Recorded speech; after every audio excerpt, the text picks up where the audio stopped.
Video start ചെയ്യുന്നതിന് മുമ്പ് ഒരു കാര്യം കൂടി ഞാൻ പറയാം. അതായത് നമ്മുടെ അൺഅക്കാഡമിയിൽ നിങ്ങൾക്ക് എല്ലാവർക്കും അറിയാം, അൺഅക്കാഡമി ഞാൻ ചാനലിലൂടെ ഒരുപാട് പ്രാവശ്യം നമ്മൾ അതിൻ്റെ ക്ലാസ്സുകളെ പറ്റിയിട്ടുള്ള കാര്യങ്ങളൊക്കെ പരിചയപ്പെടുത്തിയിട്ടുണ്ട്.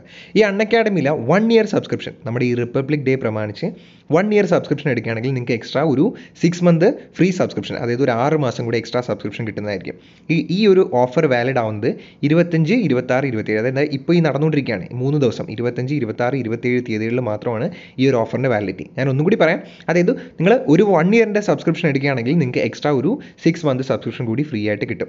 ഓക്കെ, കൂടാണ്ട് നിങ്ങൾക്ക് ഇപ്പോൾ ഉള്ള പ്രൈസ് എന്താണോ ആ പ്രൈസിന് പുറമെ വീണ്ടും ഒരു 10% ഡിസ്കൗണ്ട് കൂടി കിട്ടാനായിട്ട് സാഗർ 45 എന്ന് പറയുന്ന കോഡ് കൂടി യൂസ് ചെയ്യാം. ഓക്കെ, അപ്പോൾ ഞാൻ പെട്ടെന്നായിട്ട് കുറച്ച് കാര്യങ്ങളോട് പറഞ്ഞുതരാം. CA ഇൻ്റർമീഡിയറ്റ് പഠിക്കുന്ന കുട്ടികളുണ്ടെങ്കിൽ ഈ വരുന്ന ജാനുവരി 30 12 മണിക്ക് ഉച്ചയ്ക്ക് 12 മണിക്ക് ഒരു കോമ്പറ്റീഷൻ പോലെ ഒരു 40 മാർക്സിൻ്റെ ഒരു മണിക്കൂർ കൊണ്ട് 40 മാർക്സ് ചെയ്യാൻ പറ്റുന്ന ഒരു കോമ്പറ്റീഷൻ പോലൊരു സംഭവമുണ്ട്. അത് നിങ്ങൾ വർക്ക് ചെയ്യാം. അതിന് വേണ്ടിയിട്ട് നിങ്ങൾ ആ ഒരു സംഭവം അറ്റൻഡ് ചെയ്യുകയാണെങ്കിൽ നിങ്ങൾക്ക് നല്ല സ്കോർ കിട്ടുകയാണെങ്കിൽ ഈ പറയുന്ന റിവാർഡ്സ് ഒക്കെ നിങ്ങൾക്ക് കിട്ടാനുള്ള ചാൻസ് ഉണ്ട്. എവിടെ എൻറോൾ ചെയ്യാനായാലും ഈ പറയുന്ന കോമ്പറ്റീഷൻസിലൊക്കെ എൻറോൾ ചെയ്യാൻ നിങ്ങൾക്ക് എൻ്റെ കോഡ് യൂസ് ചെയ്യാം, സാഗർ 45 എന്ന് പറഞ്ഞ കോഡ് യൂസ് ചെയ്യാം. അതുപോലെ CA പ്രൊഫഷണൽ ആയിട്ടുള്ള നിങ്ങൾക്ക് ഇവരെയൊക്കെ മേ ബി യൂട്യൂബിലോ പലയിടത്തൊക്കെ കണ്ടിട്ടുണ്ടായിരിക്കും. ഇവരുടെ സക്സസ് ജേണി, അവരെ എങ്ങനെയാണ് CA കംപ്ലീറ്റ് ചെയ്യുന്നുള്ള ജേണി പറയുന്ന ഒരു ടോക്ക്, ഒരു സ്പെഷ്യൽ ക്ലാസ്, ഒരു സ്പെഷ്യൽ ടോക്ക് കൂടിയുണ്ട്. നിങ്ങൾക്ക് വേണമെങ്കിൽ ആ ഒരു സംഭവങ്ങൾക്ക് ജോയിൻ ചെയ്യാം. 26-ാം തീയതിയാണ് ഈ ഒരു സംഭവം നടക്കുന്നത്. ഇനി ലാസ്റ്റ് ആൻഡ് ദ ലീസ്റ്റ് നമ്മുടെ CMA ഫൗണ്ടേഷൻ പഠിക്കുന്ന കുട്ടികൾക്ക് വേണ്ടിയിട്ട് പുതിയൊരു ബാച്ച് ലോഞ്ച് ചെയ്യാണ്. ഇവരുന്ന് ജൂൺ 2022 അറ്റംപ്റ്റിന് വേണ്ടിയിട്ടാണ്. ജാനുവരി 27 ആ ഒരു ബാച്ച് ലോഞ്ച് ആവും. ആ ബാച്ച് ഡീൽ ചെയ്യുന്ന എഡ്യൂക്കേറ്റേഴ്സും അവർ ഡീൽ ചെയ്യുന്ന സബ്ജക്റ്റുകൾ ഡീറ്റെയിൽസ് നിങ്ങൾക്ക് ഇവിടെ കാണിച്ചേക്കാണ്. ഈ ബാച്ച് നിങ്ങൾ എടുക്കുകയാണെങ്കിൽ നിങ്ങൾക്ക് ലൈവ് ഇൻട്രാക്റ്റീവ് ക്ലാസ് കിട്ടും. അതിൻ്റെ റെക്കോർഡിങ്സ് ഫ്യൂച്ചറിൽ അവൈലബിൾ ആവും. നിങ്ങൾക്ക് PDF നോട്ട്സ് കിട്ടും. അതുപോലെ നമ്മുടെ RTP MTPൻ്റെ ഒക്കെ വർക്കൗട്ട് ഉണ്ടാവും. ഡൗട്ടുകൾ ചോദിക്കാനുള്ള സെഷൻസ് ഒക്കെ ഈ ഒരു ക്ലാസ്സിൽ ഉണ്ടാവും. കൂടാണ്ട് ഈ ഒരു ക്ലാസ്സിൽ നിങ്ങൾക്ക് സബ്സ്ക്രൈബ് ചെയ്യാനുള്ള റേറ്റ് ഞാനിപ്പോൾ കൊടുത്തിരിക്കാം. അതായത് 3 സബ്സ്ക്രിപ്ഷൻ റേറ്റ് ആണുള്ളത്. ഒരു 12 മാസം, 6 മാസം, 24 മാസം എന്ന് പറഞ്ഞിട്ട് 3 സബ്സ്ക്രിപ്ഷൻ ഉണ്ട്. അത് നിങ്ങൾക്ക് ഇഷ്ടമുള്ള പ്ലാൻ ഏതാണെന്ന് വെച്ചാൽ നിങ്ങൾ നോക്കിയിട്ട് സെലക്ട് ചെയ്യുക. ഫ്രണ്ട്സ് വല്ലതും ഉണ്ടെങ്കിൽ അവർ കൂടി റെഫർ ചെയ്ത് കൊടുക്കുക. അപ്പോൾ സാഗർ 45 എന്ന് പറഞ്ഞ കോഡ് യൂസ് ചെയ്യുകയാണെങ്കിൽ നിങ്ങൾക്ക് വീണ്ടും എക്സ്ട്രാ ഒരു 10% ഡിസ്കൗണ്ട് കൂടി കിട്ടും. പിന്നെ അൺഅക്കാഡമിയിൽ കുറച്ച് ഫ്രീ ക്ലാസ്സസ് കൂടി നടക്കുന്നുണ്ട് നമ്മുടെ അക്കൗണ്ട്സിനും FRനും ഒക്കെ വേണ്ടിയിട്ട്. അപ്പോൾ CA CMA ഒക്കെ പഠിക്കുന്ന കുട്ടികളുണ്ടെങ്കിൽ നിങ്ങൾ വേണമെങ്കിൽ ആ ഒരു ക്ലാസ്സും കൂടി ജസ്റ്റ് ഒന്ന് ചെക്ക് ചെയ്തോളൂ. അപ്പോൾ ഞാൻ പറഞ്ഞ റിപ്പബ്ലിക് ഡേ ഓഫറിനെ പറ്റിയിട്ട് മറക്കണ്ട. 3 ദിവസം മാത്രമേ ഉള്ളൂ, 25, 26, 27. Okay, bye. നമുക്കിനി നമ്മുടെ വീഡിയോ കണ്ടിന്യൂ ചെയ്യാം.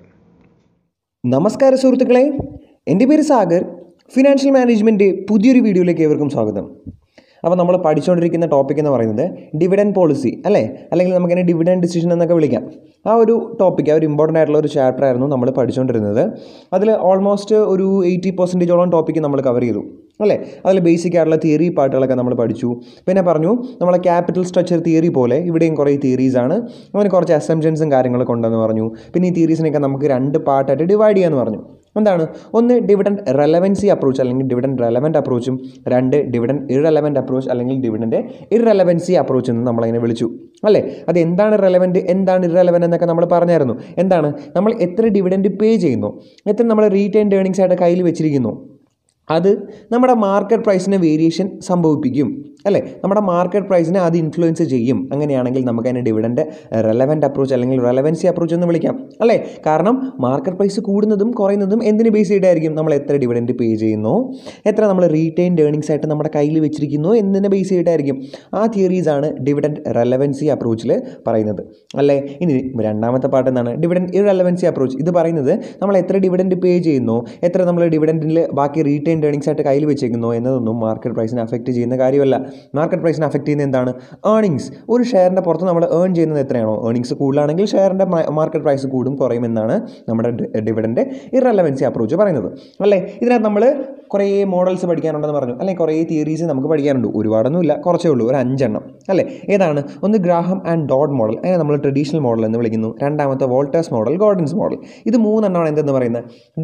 ഡിവിഡൻഡ് റെലവൻറ്റ് അപ്രോച്ച് അല്ലെങ്കിൽ റെലവൻസി അപ്രോച്ചിനകത്തുള്ളത്. ഇതിൽ വോൾട്ടേഴ്സ് മോഡൽ നമ്മൾ കംപ്ലീറ്റ് ചെയ്തു, ഗോർഡൻസ് മോഡൽ നമ്മൾ കംപ്ലീറ്റ് ചെയ്തു. ഇനി നമുക്ക് ഇവിടെ കംപ്ലീറ്റ് ചെയ്യാനുള്ള ഏതാണ്? ഒരു ട്രഡീഷണൽ മോഡലാണ്. വളരെ സിമ്പിളാണ്, ഒന്നുമില്ല, ജസ്റ്റ് സിമ്പിളായിട്ടുള്ള കുറച്ച് ഒരു സിമ്പിളായിട്ടുള്ളൊരു കോൺസെപ്റ്റ് മാത്രമാണ് നമ്മുടെ പുള്ളിക്കാരൻ, അതാണ് ഗ്രാഹവും പിന്നെ ഡോഡ് എന്ന് പറയുന്ന 2 സാറുമാർ നമുക്ക് തന്നിരിക്കുന്ന ഈ ട്രഡീഷണൽ മോഡൽ. നമുക്ക് സിമ്പിളായിട്ട് അത് ഇന്നത്തെ വീഡിയോയിൽ കവർ ചെയ്യാം. വോൾട്ടേഴ്സ് മോഡൽ നമ്മൾ ഓൾറെഡി പഠിച്ചു, ഗോർഡൻസ് മോഡൽ നമ്മൾ പഠിച്ചു. വോൾട്ടേഴ്സ് മോഡൽ പഠിച്ചു, അതിൻ്റെ 2-3 ക്വസ്റ്റ്യൻസ് നമ്മൾ ചെയ്തു. അത് പോരാ കേട്ടോ, ഇത് വളരെ ഇമ്പോർട്ടൻ്റ് ആണ്. നമ്മൾ ടെക്സ്റ്റിൽ കൂടുതൽ സ്ട്രെസ് കൊടുത്ത് നമ്മളെ പഠിപ്പിച്ചിരിക്കുന്നത് ഈ വോൾട്ടേഴ്സ് മോഡലാണ്. അപ്പോൾ നമുക്ക് ഈ വോൾട്ടേഴ്സ് മോഡലിൽ കുറച്ച് ക്വസ്റ്റ്യൻസ് ചെയ്യണം.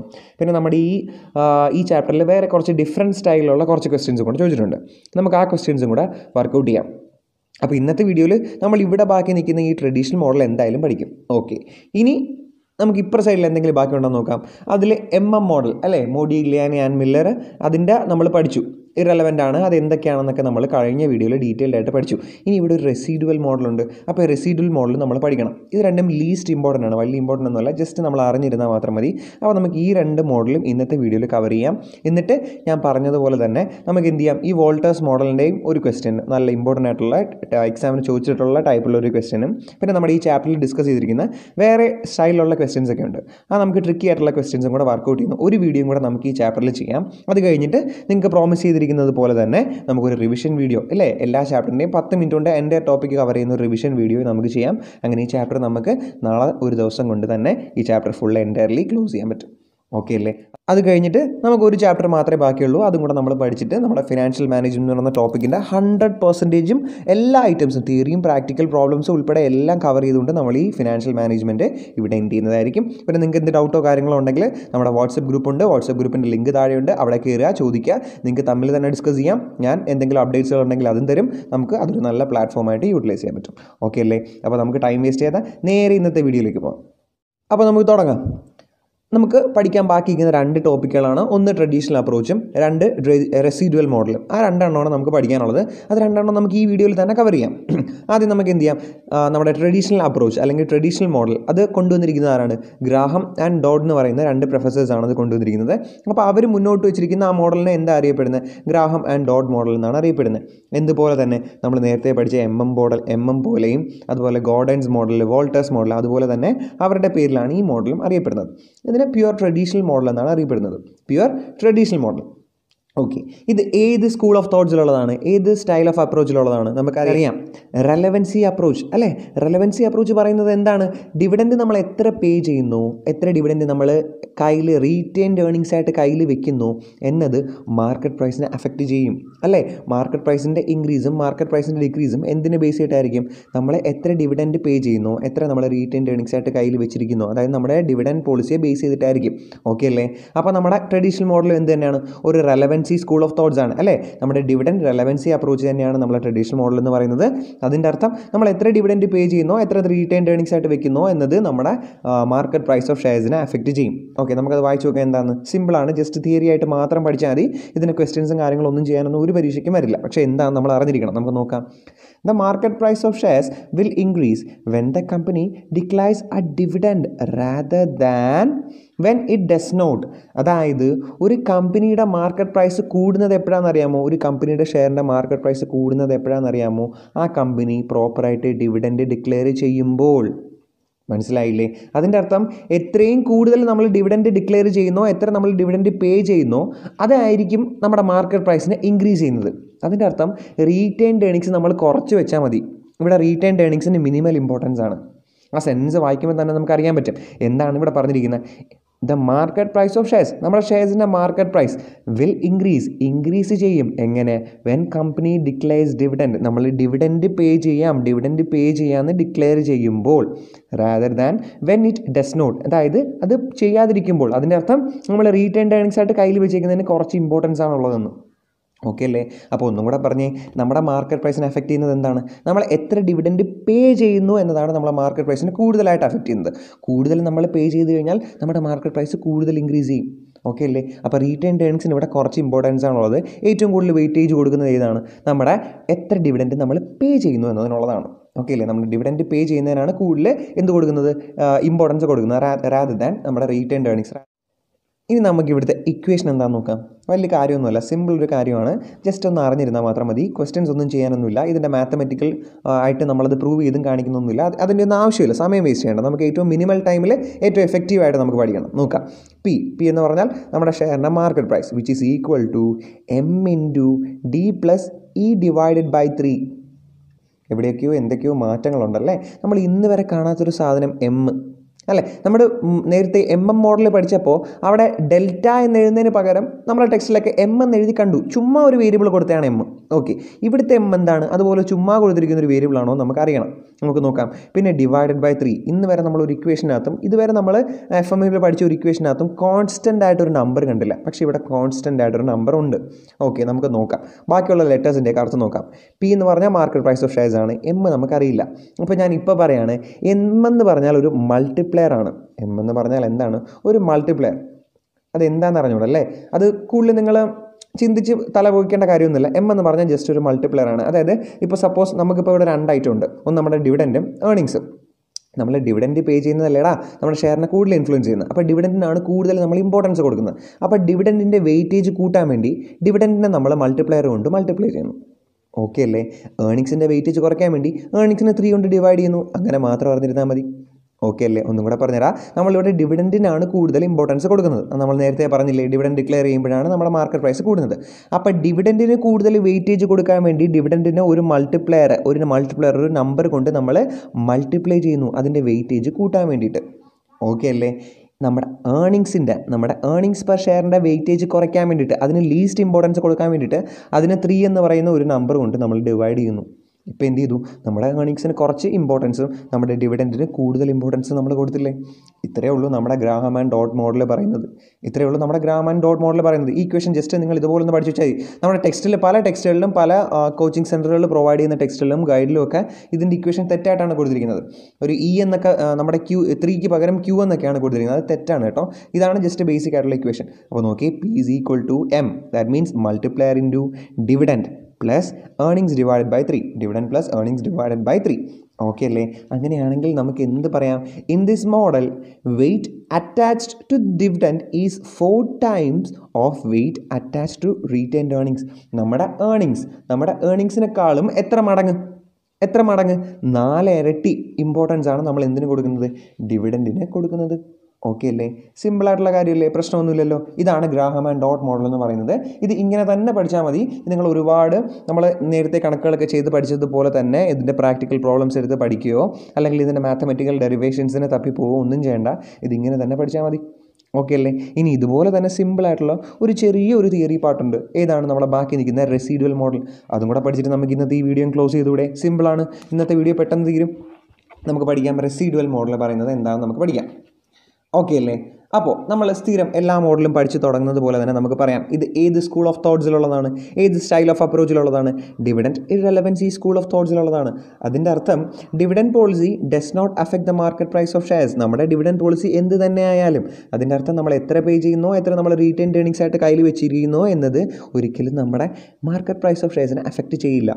ഓക്കെ, ആ സ്കൂൾ ഓഫ് തോട്ടിൽ തന്നെ ഉള്ള ഒരു മോഡലാണ് നമ്മുടെ റെസിഡ്യുവൽ മോഡൽ എന്ന് പറയുന്നത്. ഓക്കെ, നോക്കി, റെസിഡ്യുവൽ മോഡൽ ഈ വാക്ക് നമ്മൾ പലയിടത്തും കേട്ടിട്ടുണ്ട്. പണ്ട് നമ്മൾ ഇംഗ്ലീഷ് പഠിച്ചപ്പോഴും അതുപോലെ നമ്മൾ ടാക്സിലും ഒക്കെ ഒരുപാട് സ്ഥലത്ത് ഈ റെസിഡ്യുവൽ എന്ന് പറയുന്ന വാക്ക് നമ്മൾ കേട്ടിട്ടുണ്ട്. എക്കണോമിക്സിലും ഒക്കെ പണ്ട് പഠിച്ചിട്ടുണ്ട്. അപ്പോൾ നമുക്ക് ഈ റെസിഡ്യുവൽ എന്ന് പറയുന്നതിൻ്റെ വാക്കിൻ്റെ അർത്ഥം എന്താണെന്ന് പഠിക്കേണ്ട കാര്യമില്ല, നമുക്കറിയാവുന്ന കാര്യമാണ്. എന്താണ്? എന്തെങ്കിലും ഒരു സാധനത്തിൽ നിന്ന് കുറച്ച് സബ്സ്ട്രാക്ട് ചെയ്ത് കളയാനുള്ള സാധനങ്ങളൊക്കെ നമ്മൾ എടുത്ത് കളഞ്ഞിട്ട് ബാക്കി വരുന്നതിനെ, അല്ലേ, നമ്മുടെ കയ്യിൽ ബാക്കി വരുന്നതിനെയാണ് നമ്മൾ എന്തെന്ന് വിളിക്കുന്നത്? റെസിഡ്യുവൽ എന്ന് വിളിക്കുന്നത്. അല്ലേ? സംശയമുണ്ടോ? നിങ്ങൾ ജസ്റ്റ് ഗൂഗിൾ ചെയ്ത് നോക്കുക. ഗൂഗിളിൽ റെസിഡ്യുവൽ എന്ന് പറഞ്ഞ വാക്കിൻ്റെ അർത്ഥം എന്താണ്? നമ്മുടെ കയ്യിലുള്ള ഒരു ക്വാണ്ടിറ്റിയിൽ നിന്ന് അതിൽ നമുക്ക് കളയാനുള്ള എല്ലാ സാധനങ്ങളും സബ്സ്ട്രാക്ട് ചെയ്ത് കഴിഞ്ഞിട്ട് നമ്മുടെ കയ്യിൽ ബാക്കി വരുന്നത്, ബാക്കി വരുന്ന സാധനത്തിനാണ് നമ്മൾ എന്തെന്ന് വിളിക്കുന്നത്? റെസിഡ്യുവൽ എന്ന് വിളിക്കുന്നത്. ഓക്കെ അല്ലേ? അപ്പോൾ നമുക്ക് ഇവിടെയും റെസിഡ്യുവൽ മോഡൽ, ബാക്കി വരുന്ന മോഡൽ, അല്ലേ, ബാക്കി വരുന്ന എന്തോ ഒരു സാധനത്തിനെ ബേസ് ചെയ്തിട്ട് നമ്മൾ എന്തോ ചെയ്യുന്ന ഒരു മോഡലാണ് റെസിഡ്യുവൽ മോഡൽ എന്ന് പറയുന്നത്. നമുക്കത് പഠിക്കാം. റെസിഡ്യുവൽ എന്ന് പറഞ്ഞ വാക്കിൻ്റെ അർത്ഥം എന്താണ്? A quantity remaining after other things has been subtracted. നമുക്ക് സബ്ട്രാക്ട് ചെയ്യാനുള്ള ബാക്കിയുള്ള സാധനങ്ങളെല്ലാം സബ്ട്രാക്ട് ചെയ്ത് കഴിഞ്ഞിട്ട് നമ്മുടെ കയ്യിൽ ബാക്കി വരുന്ന സാധനത്തിനാണ് എന്തെന്ന് വിളിക്കുന്നത്? റെസിഡ്യുവൽ എന്ന് വിളിക്കുന്നത്. ബാക്കി വരുന്ന സാധനത്തിനാണ് എന്തെന്ന് വിളിക്കുന്നത്? റെസിഡ്യുവൽ എന്ന് വിളിക്കുന്നത്. ഓക്കെ, ഇനി ഞാനൊരു കഥ പറയാം. നിങ്ങളൊന്ന് ആലോചിക്കുക, നമ്മുടെ കയ്യിലൊരു ഫേമാണ്. നമ്മുടെ ഫേമിന് കുറച്ച് പ്രോഫിറ്റ് ഉണ്ട്. നമ്മൾ നോർമലി എന്താണ് ചെയ്യുന്നത്? ഈ പ്രോഫിറ്റിൽ നിന്ന് ഡിവിഡൻഡ് ഡിക്ലെയർ ഒക്കെ ചെയ്യും, പ്രിഫറൻസ് ഡിവിഡൻഡ് കൊടുക്കും. അത് കഴിഞ്ഞ് ബാക്കി വരുന്നത് ഇക്വിറ്റി ഷെയർ ഹോൾഡേഴ്സിന് അവർക്ക് ഡിവിഡൻഡായിട്ട് കൊടുക്കും. റീറ്റെയിൻഡ് ഏർണിങ്സ് വല്ലതും വെക്കണമെങ്കിൽ അതും നമ്മൾ വെക്കും. ഓക്കെ അല്ലേ? റീറ്റെയിൻഡ് ഏർണിങ്സ് വല്ലതും വെക്കണമെങ്കിൽ അതും നമ്മൾ വെക്കും. പക്ഷേ ഈ റെസിഡ്യുവൽ മോഡൽ എങ്ങനെയാണെന്ന് അറിയാമോ? നമുക്കൊരു പ്രോജക്റ്റ് ഉണ്ട്. ആ പ്രോജക്റ്റ് എന്ന് പറയുന്നത് നല്ല ഹൈ റേറ്റിലുള്ള പ്രോജക്റ്റാണ്. നമ്മുടെ കയ്യിലുള്ള റീറ്റെയിൻഡ് ഏർണിങ്സ് ഒന്നും കൊണ്ട് തികയില്ല. അപ്പോൾ നമ്മൾ നോർമലി എന്താണ് ചെയ്യുന്നത്? പുതിയ ഷെയർ ഇഷ്യൂ ചെയ്യും. ഇല്ലേ? നമ്മൾ മുമ്പ് പഠിച്ച കുറേ മോഡലിൽ നമ്മൾ ഈ കാര്യങ്ങളല്ല പറഞ്ഞത്. നമുക്കൊരു അഡീഷണൽ ഒരു പ്രോജക്റ്റ് ഉണ്ടെങ്കിൽ നമ്മുടെ കയ്യിലുള്ള പൈസ കഴിഞ്ഞിട്ട് ബാക്കിയുള്ള പൈസ നമ്മൾ എവിടുന്നാണ്? കുറച്ച് ന്യൂ ഷെയർസ് നമ്മൾ ഇഷ്യൂ ചെയ്യും. മാർക്കറ്റ് പ്രൈസ് കണ്ടുപിടിക്കുന്നതൊക്കെ മോഡലൊക്കെ നമ്മൾ പഠിച്ചു, ഓർമ്മയില്ലേ? പക്ഷേ ഇവിടെ എങ്ങനെയാണെന്ന് അറിയാമോ? ഇവിടെ നമ്മൾ എക്സാമ്പിൾ എടുക്കുകയാണെങ്കിൽ നമ്മുടെ ഫേം എന്താണ്? എക്സ്. ഓക്കെ, നമ്മുടെ ഫേമിന് പ്രോഫിറ്റ് ഉണ്ട്, കാണാൻ പറ്റുന്നില്ലടാ. നമ്മുടെ ഫേം എക്സ്, നമ്മുടെ ഫേമിന് എന്തുണ്ട്, പ്രോഫിറ്റ് ഉണ്ട്. ഓക്കെ, നമ്മുടെ ഫേമിൻ്റെ പ്രോഫിറ്റാണ് ഒരു 5 lakh റുപ്പീസ്. എത്ര രൂപ? ഒരു 5 lakh റുപ്പീസ്. ഓക്കെ, ഈ 5 lakh റുപ്പീസിൽ നിന്ന് നമ്മൾ നോർമലി ചെയ്യുന്നത് പ്രിഫറൻസ് ഡിവിഡൻഡ് ഉണ്ടെങ്കിൽ അത് കൊടുക്കും, അത് കഴിഞ്ഞ് ഇക്വിറ്റി ഷെയർ ഹോൾഡേഴ്സിന് ഡിവിഡൻഡ് ഉണ്ടെങ്കിൽ അത് കൊടുക്കും, അത് കഴിഞ്ഞിട്ട് റീറ്റേൺ ഏൺസ് വല്ലതും പിടിച്ച് വെക്കണമെങ്കിൽ അത് നമ്മൾ പിടിച്ച് വെക്കും. ഓക്കെ അല്ലേ, നമ്മൾ നോർമലി അങ്ങനെയാണ് ചെയ്യുന്നത്. എന്നിട്ട് നമുക്കിപ്പോൾ ഒരു പുതിയൊരു പ്രോജക്റ്റ് വന്നു, പുതിയൊരു പ്രോജക്റ്റ് നമ്മുടെ കയ്യിൽ വന്നു. ആ പ്രോജക്റ്റ് എന്ന് പറയുന്നത് ഓക്കെ ന്യൂ പ്രോജക്റ്റ്, ഒരു ന്യൂ പ്രോജക്റ്റ് വന്നു. ആ പ്രോജക്റ്റിൻ്റെ വില ഒരു 2,50,000 രൂപയാണ്. 2,50,000 രൂപയാണ്. നമ്മൾ നോർമലി ചെയ്യുന്നത് എങ്ങനെയാണ്, പ്രോഫിറ്റിൽ നിന്നും കൊടുക്കാനുള്ള സാധനങ്ങൾ മൊത്തം കൊടുത്തു കഴിഞ്ഞിട്ട് ബാക്കി വരുന്ന സാധനം അതിനേക്കാളും കൂടുതൽ വന്നിട്ടുണ്ടെങ്കിൽ നമ്മൾ ന്യൂ ഷെയർ ഇഷ്യൂ ചെയ്യുന്നല്ലേ. ഇവിടെ ആ ന്യൂ ഷെയർ ഇഷ്യൂ ചെയ്യാന്നുള്ള പരിപാടിയില്ല. ഇവിടെ റെസിഡുവൽ മോഡൽ എന്നല്ലേ നമ്മൾ നോക്കുന്നത്, നമ്മുടെ പ്രോഫിറ്റിൽ എത്ര എമൗണ്ട് നമ്മുടെ കയ്യിൽ ബാക്കിയുണ്ടോ ആ ബാക്കിയുള്ള എമൗണ്ടാണ് നമ്മൾ എന്തായിട്ട് എടുക്കുന്നത്. ഈ പുതിയ ഷെയർസ് ഒന്നും ഇഷ്യൂ ചെയ്യാൻ പറ്റത്തില്ല, ആ പ്രോജക്റ്റിന് വേണ്ടിയിട്ട് നമ്മൾ യൂട്ടിലൈസ് ചെയ്യുന്നത്. അപ്പോൾ നമ്മുടെ ആ സ്കോപ്പ് എന്ന് പറഞ്ഞാൽ വളരെ ലിമിറ്റഡ് ആണ്. നമ്മുടെ കയ്യിൽ എത്ര ബാക്കി പ്രോഫിറ്റ് ഉണ്ട്, ഇവിടെ ഇപ്പോൾ 5 ലക്ഷം ഉണ്ട്, നമുക്ക് പ്രോജക്റ്റിന് വേണ്ടിയിട്ട് എത്ര വേണം, 2,50,000 മതി. അങ്ങനെയാണെങ്കിൽ നമുക്ക് ഈ പ്രോജക്റ്റ് ഫുള്ളി സാറ്റിസ്ഫൈഡ് ചെയ്യാം. നിങ്ങളൊരാലോചിക്കുക, ഇവിടെ ഒരു 12,50,000 റുപ്പീസാണ് പ്രോജക്റ്റ് എന്ന് പറയുന്നത്. അങ്ങനെയാണെങ്കിൽ നമ്മുടെ പ്രോഫിറ്റിൽ നമുക്ക് കൊടുക്കാനുള്ള ഐറ്റംസ് ഒക്കെ കൊടുത്തു കഴിഞ്ഞിട്ട് നമ്മുടെ കയ്യിൽ ബാക്കി വരുന്ന റെസിഡുവൽ, ബാക്കി വരുന്ന പ്രോഫിറ്റ് എന്ന് പറഞ്ഞാൽ വെറും 5 ലക്ഷം രൂപയാണ്. നമ്മുടെ കയ്യിൽ എക്സ്ട്രാ ഉള്ള നമുക്ക് വേണ്ട ഫർദർ ഇൻവെസ്റ്റ്മെൻറ്റ് എന്ന് പറഞ്ഞാൽ 12,50,000 ആണ്. നമുക്ക് ആ പ്രോജക്റ്റിൽ ഇൻവെസ്റ്റ് ചെയ്യാൻ പറ്റുമോ? ആ പ്രോജക്റ്റിൽ നമുക്ക് ഇൻവെസ്റ്റ് ചെയ്യാൻ പറ്റില്ല. റെസിഡുവൽ മോഡൽ പറയുന്നത് എന്താണ്, എല്ലാം കഴിഞ്ഞിട്ട് ബാക്കി വരുന്ന റെസിഡുവൽ എന്താണോ ആ റെസിഡുവൽ, ആ പ്രോഫിറ്റ് കൊണ്ട് മാത്രം നമുക്ക് പുതിയ പ്രോജക്റ്റിൽ ഇൻവെസ്റ്റ് ചെയ്യാൻ പറ്റൂ. അല്ലാതെ പുതിയ ഷെയറൊന്നും നമ്മൾ ഇഷ്യൂ ചെയ്ത് പുതിയ ഷെയറും ഫണ്ടും കാര്യങ്ങളൊന്നും കണ്ടെത്തുന്നില്ല. ജസ്റ്റ് ബേസിക് പ്യുവർ തിയറി മാത്രമാണ്, ഇങ്ങനെ ഒരിക്കലും നടക്കില്ല അല്ലേ. പുതിയ നല്ലൊരു സ്കോപ്പുള്ള പ്രോജക്റ്റ് വന്നു കഴിഞ്ഞാൽ എല്ലാ ഫേമുകളും എന്ത് ചെയ്യും, പുതിയ ഷെയർ ഇഷ്യൂ ചെയ്യും, അല്ലെങ്കിൽ വേറെ സോഴ്സുകളിൽ നിന്ന് ഫണ്ട് കണ്ടെത്തിയൊക്കെ നോക്കത്തില്ലേ. അപ്പോൾ ഇങ്ങനൊരു മോഡൽ ഉണ്ടെന്ന് മാത്രം പഠിച്ചു വയ്ക്കുക. എന്താണ്, നമ്മുടെ പ്രോഫിറ്റിൽ നിന്നും നമുക്ക് കൊടുക്കാനുള്ള ഐറ്റംസ് മൊത്തം നമ്മൾ സബ്സ്ട്രാക്ട് ചെയ്തിട്ട് കൊടുക്കാനുള്ള എല്ലാ ഐറ്റവും കഴിഞ്ഞിട്ട് നമുക്ക് കുറച്ച് റെസിഡുവൽ പ്രോഫിറ്റ് ഉണ്ടാവും, ബാക്കി നിൽക്കുന്ന പ്രോഫിറ്റ് ഉണ്ടാവും. ആ ബാക്കി നിൽക്കുന്ന പ്രോഫിറ്റിൽ നിന്നാണ് നമുക്ക് ഫർദർ ന്യൂ ഇൻവെസ്റ്റ്മെൻറ്റ് വല്ലതും ഉണ്ടെങ്കിൽ അത് നടത്തേണ്ടത്. വേറെ ന്യൂ ഷെയർ ഇഷ്യൂ ചെയ്യാനൊന്നും പറ്റൂല എന്ന്. അതാണ് നമ്മുടെ റെസിഡുവൽ മോഡൽ പറയുന്നത്. നമുക്ക് നോക്കാം റെസിഡുവൽ മോഡൽ എന്താണെന്ന് ജസ്റ്റ് ഒന്ന് വായിച്ചു നോക്കി കഴിഞ്ഞാൽ നമ്മുടെ ഇന്നത്തെ പരിപാടി തീർന്നു. നോക്കി, if a firm wishes to avoid issue of shares, നമ്മുടെ ഫേമിന് ന്യൂ ഷെയർസ് ഒന്നും ഇഷ്യൂ ചെയ്യാൻ പറ്റില്ല. ഫേമിന് ന്യൂ ഷെയർ ഒന്നും ഇഷ്യൂ ചെയ്യാൻ പറ്റില്ല. എക്സിസ്റ്റിംഗ് ഷെയർ മാത്രമേ ഉള്ളൂ. പുതിയ ഷെയർ ഒന്നും അവർ പുതിയ പ്രോജക്റ്റ് വന്നാലും എക്സ്ട്രാ ഫണ്ട് വേണമെങ്കിലും ഒന്നും ഇഷ്യൂ ചെയ്യില്ല, നമ്മൾ പറഞ്ഞതുപോലെ.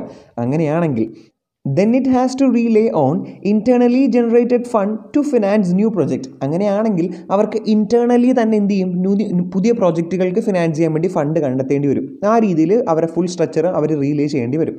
ഓക്കെ, നമുക്ക് നോക്കാം. Dividend can be paid out of what is left over. ഇവിടെ ഡിവിഡൻഡ് പേ ചെയ്യുക എന്ന് പറയുന്നത്, നമ്മൾ നേരത്തെ പറഞ്ഞ എക്സാമ്പിളാണെങ്കിൽ 5 ലക്ഷം രൂപയുണ്ട്, അതിൽ നിന്ന് നമ്മുടെ എല്ലാ പരിപാടിയും കഴിഞ്ഞിട്ട് ബാക്കി നമ്മുടെ 2,50,000 വന്നാൽ അതിൽ നിന്നാണ് നമ്മൾ എന്ത് ചെയ്യുന്നത്, ഡിവിഡൻഡ് പേ ചെയ്യുന്നത്. അതിൽ നിന്നാണ് നമ്മൾ ഡിവിഡൻഡ് പേ ചെയ്യുന്നത്. This left over is called residual. ഈ ബാക്കി നിൽക്കുന്ന സാധനത്തിനാണ് എന്തെന്ന് വിളിക്കുന്നത്, റെസിഡുവൽ എന്ന് വിളിക്കുന്നത്. Such dividend policy is called as residual dividend approach. ഈ പോളിസിയാണ് റെസിഡുവൽ ഡിവിഡൻഡ് അപ്രോച്ച് എന്ന് പറയുന്നത്. ഓക്കെ അല്ലേ. ഞാൻ ജസ്റ്റ് ഒന്നും കൂടെ പറയാം. ഒരു ഫേം ഇപ്പോൾ 5 ലക്ഷം രൂപയാണ് അവരുടെ പ്രോഫിറ്റ് എന്ന് പറയുന്നത്. അവർക്കിപ്പോൾ എന്ത് ചെയ്തു, പുതിയ പ്രോജക്റ്റ് വന്നു.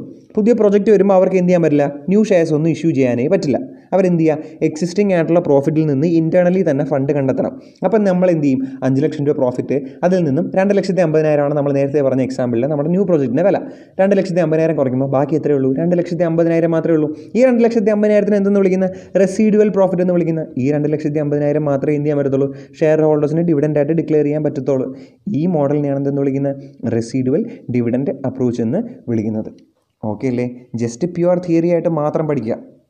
സിമ്പിൾ അല്ലേ, വേറെ പ്രശ്നമുള്ള കാര്യങ്ങളൊന്നുമില്ല. അപ്പം നമ്മൾ ഇതിലെ എല്ലാ മോഡൽസും കംപ്ലീറ്റ് ചെയ്തു. ഇനി ഞാൻ നിങ്ങൾക്ക് പ്രോമിസ് ചെയ്തതുപോലെ നമ്മളൊരു പ്രോബ്ലംസ് ചെയ്യുന്ന ഒരു വീഡിയോസും ചെയ്യും നാളെ. അതിൻ്റെ കൂടെ തന്നെ റിവിഷൻ വീഡിയോ നമ്മൾ അപ്ലോഡ് ചെയ്യുന്നതായിരിക്കും. അത് കഴിഞ്ഞിട്ട് നമ്മുടെ ഏറ്റവും ഇമ്പോർട്ടൻ്റ് ആയിട്ടുള്ള ക്യാപിറ്റൽ ബഡ്ജറ്റിംഗ് എന്ന് പറഞ്ഞ ചാപ്റ്ററിലേക്കായിരിക്കും നമ്മൾ പോകുന്നത്.